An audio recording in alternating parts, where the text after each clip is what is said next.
Okay, so first of all, just your name, school, the university degree you're doing, your ATAR, just introduce yourself. Yep, my name's Hayden. I attended Glenunga International High School in Adelaide, which is a public secondary school. I'm currently doing a Bachelor's of Urban Planning at RMIT, and my ATAR was 99.10. And what subjects did you complete in IB?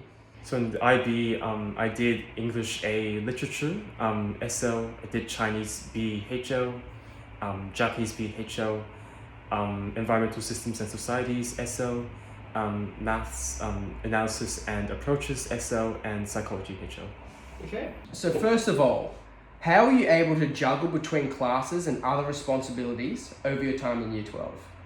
I think a really important part to that is really being able to come up with a schedule for yourself. So this isn't about coming up with like a really rigid schedule, but it's more about just making sure that you've got things ticked off for the day, making sure that you're actually making progress throughout the course of your studies. So instead of having like specific time blocks, like say 2 hours of math, 2 hours for English and whatever, I try to just write down whatever I need to complete on the day. And that really depends on how I set milestones for myself, whether that be finishing one part of an IA or completing, just studying one topic of a subject. Really comes down to that kind of self-discipline when it comes to setting those milestones and figuring out what timeline will be suitable for completing those individual tasks. Yeah, okay.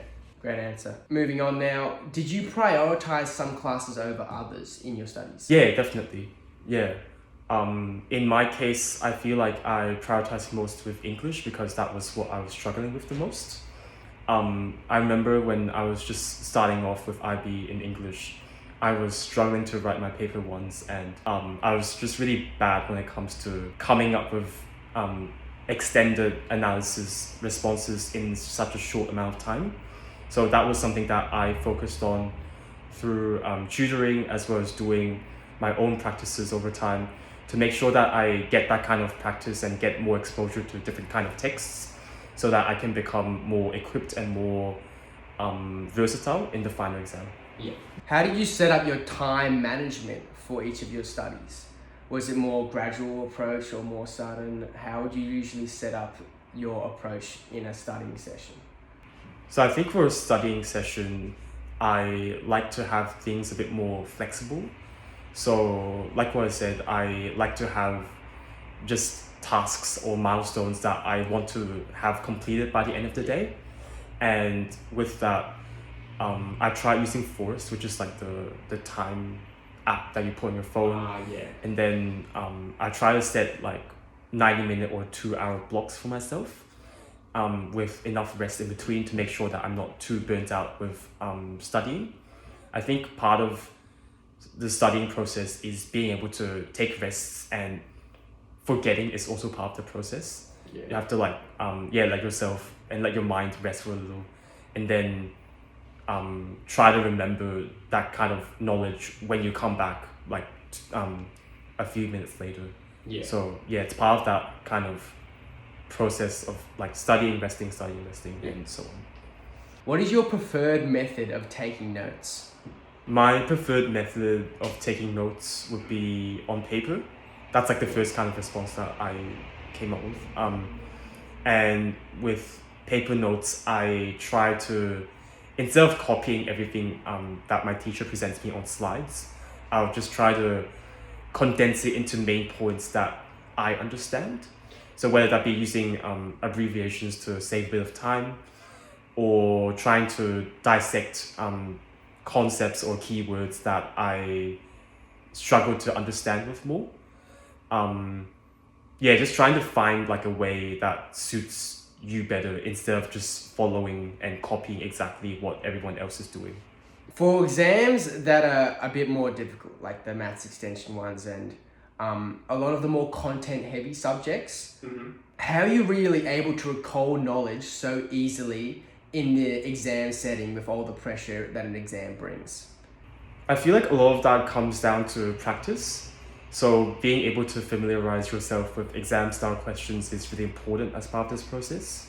As a tutor myself, I always give my students past paper questions to make sure that they're actually familiar with the content and the format of the questions, to make sure that even if they don't have as much of an understanding of the concept in the exam, at least they're aware of how the exams are being marked and how they should tackle with their answers in the exam.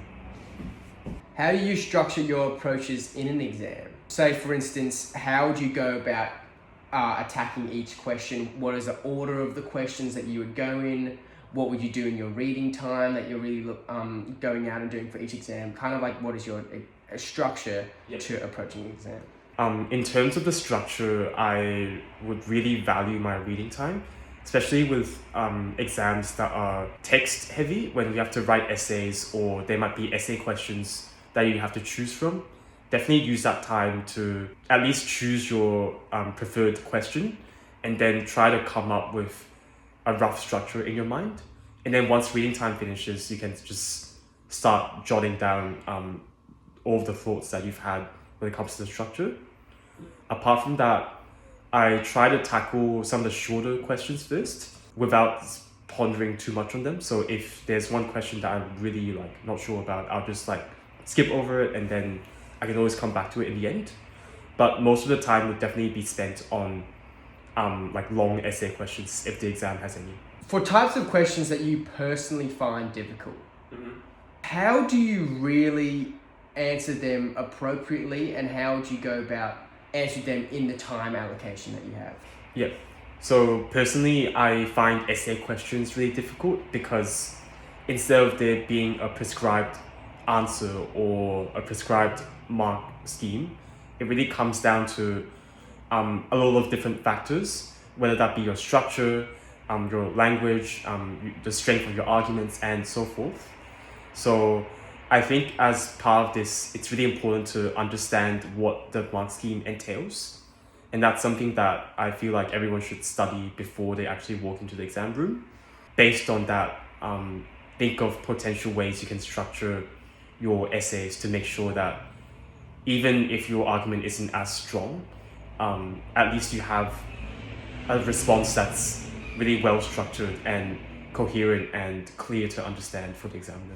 Do you regret any of your choices of subjects in year 11 and 12, or are you happy with the curriculum that you picked?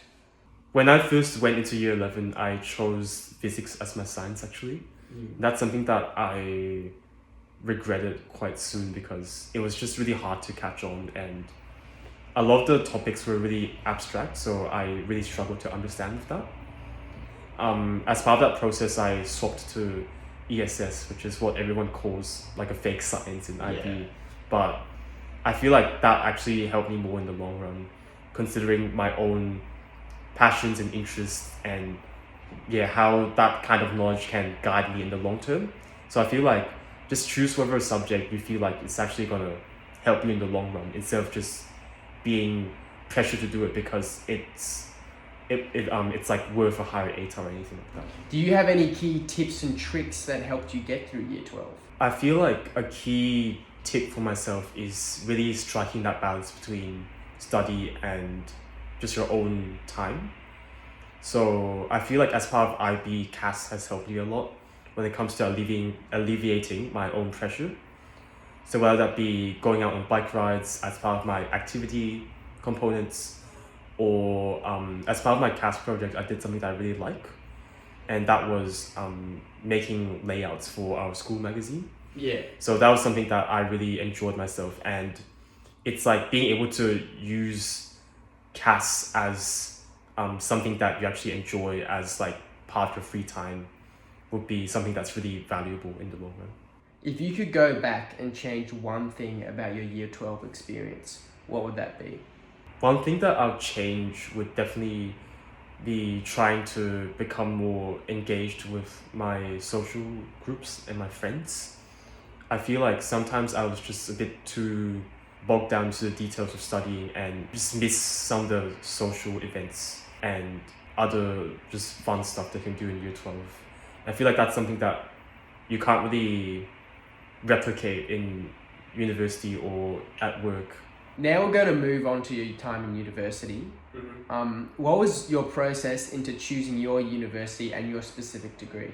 Personally, I was a bit unsure when I first had to choose my subjects. That required me to actually transfer between different degrees because I admitted to something that I didn't really enjoy myself. So I feel like when it comes to choosing your subject and degree, it really doesn't matter if you go into a degree that you don't really like at the start, because I feel like there has to be a pathway for you to pivot, and I feel like there are many opportunities for you to just change things, so it's not that rigid as people expect. So what knowledge from school do you use the most in your university degree? I feel like the IB has definitely equipped me with the skills that I need to go into university. A big part of that would be reading a lot of scholarly articles, because we were exposed to a lot of that as part of our research and as part of our extended essays in the IB. And being able to, because in uni you have to read a lot of them to compile your research, I think being able to acquire those skills to be able to scan each paper quickly and try to find the ones that are relevant to your research really helped me a lot. How do you keep a good work-life balance at university compared to school? I feel like in university it's a really different story to school, because you might be living outside of family, you might have to pay your bills, you might have to juggle with work commitments.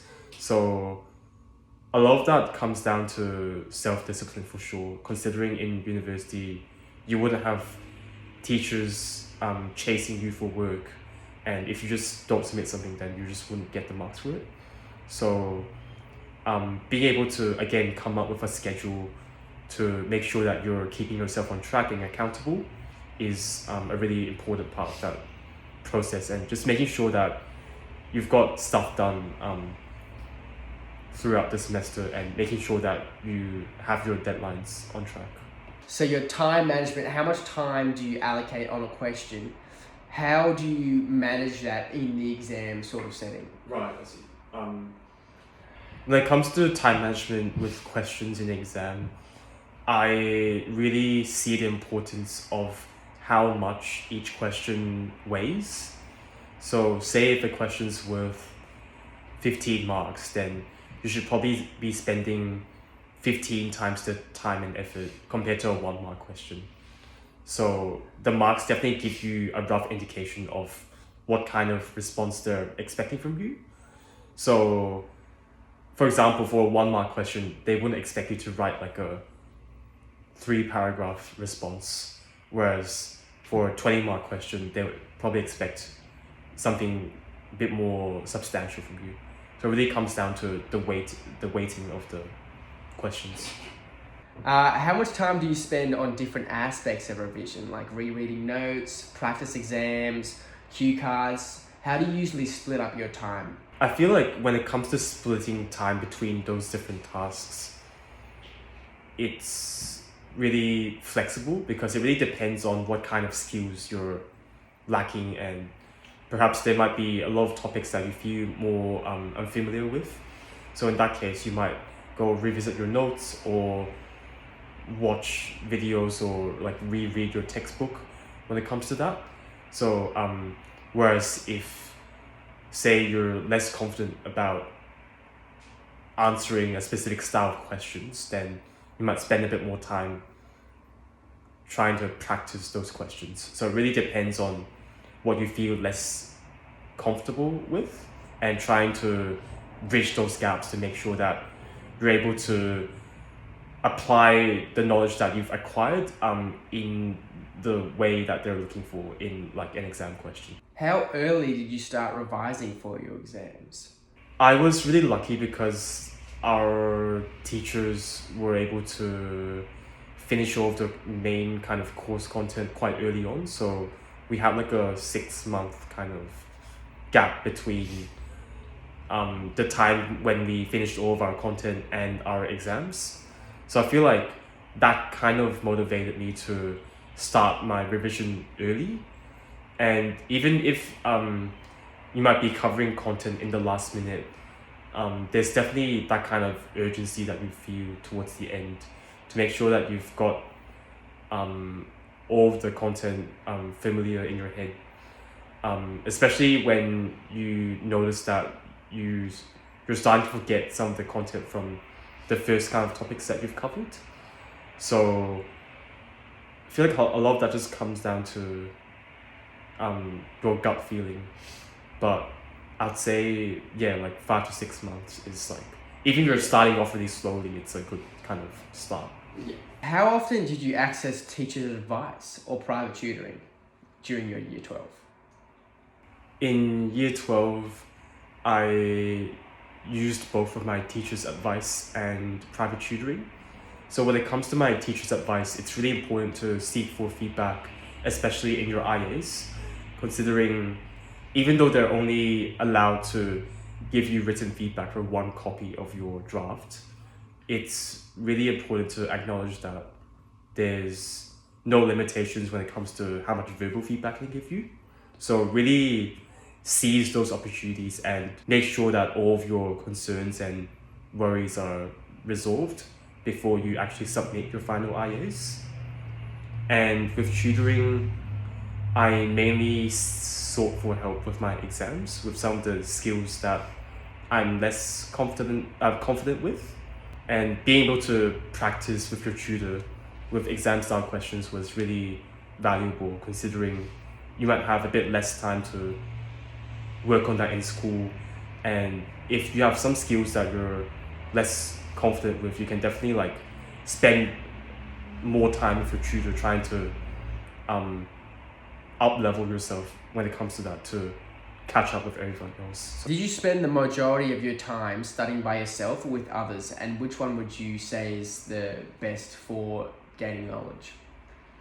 I feel like a mix of both studying myself and studying with friends would be really helpful. So I'd say I spent like 3/4 of my time studying myself and then the rest trying to study with friends. When it comes to studying with friends, I found it really helpful when we were trying to practice exam style questions.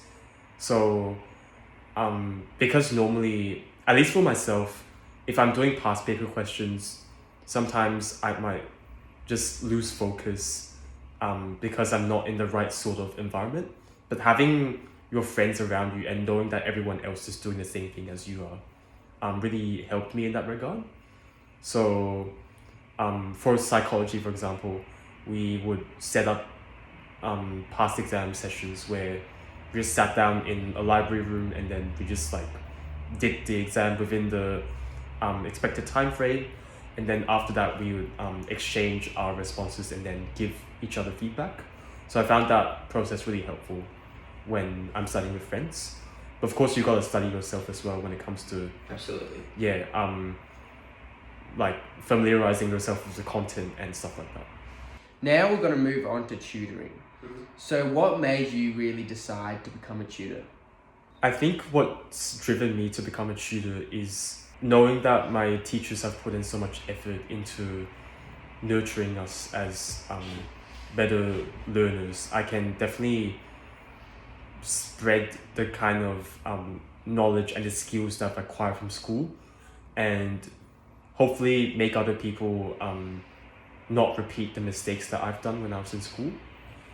And I've realized throughout the course of myself tutoring others, it was really helpful seeing my students grow, even if it's like little steps, even if it's just like seeing them fail to